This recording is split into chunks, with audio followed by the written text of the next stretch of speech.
Trump ক্ষমতা আসার আগে এর আগেও যখন ক্ষমতা এসেছিল তখন হলো যে একই নীতি ছিল, সেটি হলো যে মেক আমেরিকা গ্রেট অ্যাগেন, সংক্ষেপে এটাকে বলা হয় মাগা। এবারও তিনি একই নীতি নিয়ে ক্ষমতায় এসেছেন।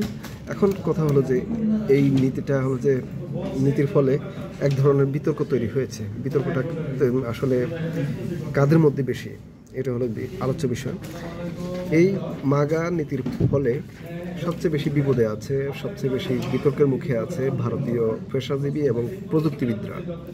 এটা একটা এর ফলে হলো যে ভারতীয়রা আমেরিকায় হলো যে বড় ধরনের সংকটের মুখে পড়তে যাচ্ছে এই ট্রাম্প আমলে।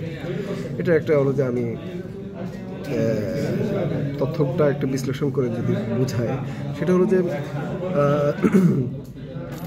বিশেষ করে উচ্চ দক্ষতা সম্পন্ন অভিবাসীদের জন্য বরাদ্দ করা H-1B ভিসা নিয়ে সাম্প্রতিক একটা বিতর্ক তৈরি হয়েছে। এটার একটা ইতিহাস আছে। 1960-এর দশকে হলো যে নব্য উদারবাদী নীতির কারণে, আমেরিকার নব্য উদারবাদী নীতির কারণে একটা অর্থনৈতিক নীতির ফলে ভারতীয়রা সবচেয়ে বেশি সুবিধাটা নেয়। 1965 সালে অভিবাসন আইনে ভারতীয়দের জন্য এই একটা ফলাফলটা মানে তাদের যে দরজাটা, আমেরিকার দরজাটা খুলে দেয়। এবং ভারতের এর ফলে হলো যে পরবর্তীতে ভারত কী করছে, কাস্ট ভিত্তিক শিক্ষা ও শ্রমনীতি উচ্চশিক্ষিত প্রযুক্তিবিদদের তৈরি করে।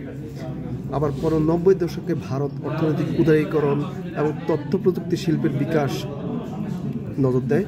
তার ফলে আমেরিকা ভারতীয়দের উত্থান আরও ত্বরান্বিত হয়। এই ভারতের পরবর্তীতে এইসব নীতির কারণে হলো যে আমেরিকায় গুগলে সুন্দর পিচাই, মাইক্রোসফটে সত্য নাদেলারা আমেরিকায় ভারতীয় অভিবাসীদের প্রতীক হয়ে ওঠে। কিন্তু এই মডেলটি হলো যে একটা সামাজিক শোষণ নীতি হিসেবে দেখছেন আমেরিকান জাতীয়তাবাদীরা। এটা প্রকট হয় আমেরিকার মানুষদের কাছে, এটা প্রকট হয় হলো যে 2008 সালে। তখন হলো যে সারা বিশ্বে একটা আর্থিক সংকট দেখা দেয়, এটা বড় ধরনের শিকার হয় যুক্তরাষ্ট্র। এবং তখন অর্থনৈতিক অনিশ্চয়তার মধ্যে অভিবাসন বিরোধী একটা বড় ধরনের মনোভাব তৈরি হয়।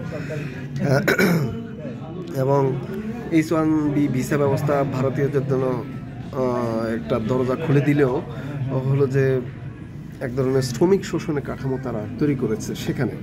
এবং মাগা আন্দোলনে হলো যে শ্বেতাঙ্গ জাতীয়তাবাদী অংশটি ভারতীয় প্রযুক্তিবিদদের এক ধরনের প্রতিদ্বন্দ্বী হিসেবে দেখা শুরু করেছে। এখন কথা হলো যে এটা আসলে কেন বিতর্কের বিষয়, কেন আসছে?